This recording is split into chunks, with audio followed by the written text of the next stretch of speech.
Sunny Meadows, Woodland School.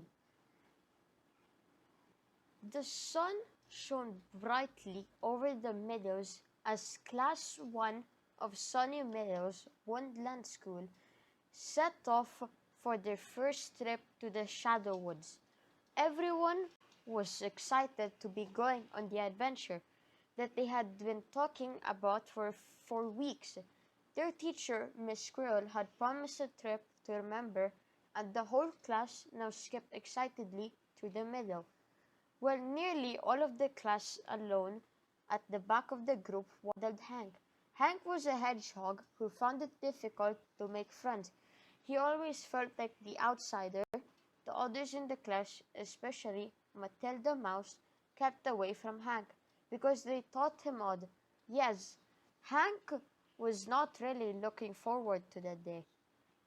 The journey to the Shadow Woods was longer than expected because Mr. Mole's tunnel train was broken.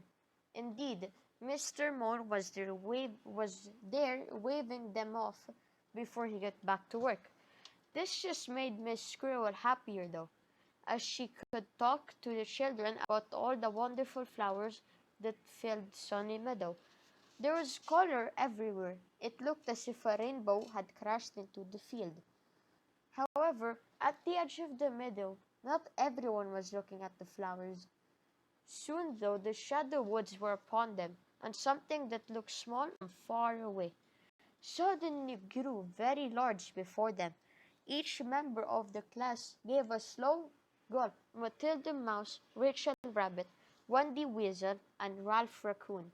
The best gulp came from Hank.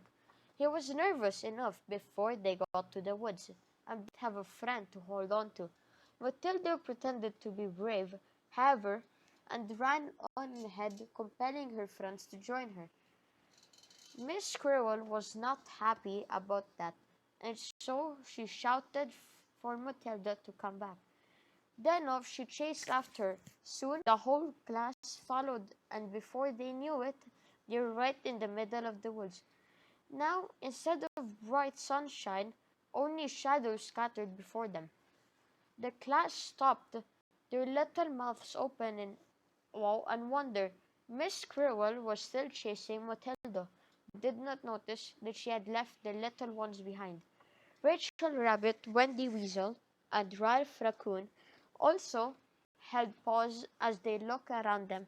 Three very small friends, and Hank, the only and nose now in the woods, was silent.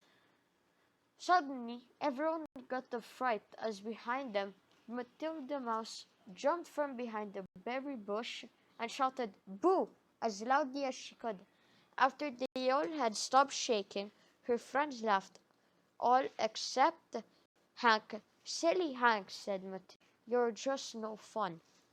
However, before Hank could reply, another noise made everyone turn around. This time, though, there was no boo of surprise and no laughter afterwards, because there before the clash was a very large and very huge snake. His magical eye twinkled with delight, and his tongue spiked forward. Lunchtime," said the snake. It was at this point that the class realized that Miss Squirrel had not returned from chasing Matilda.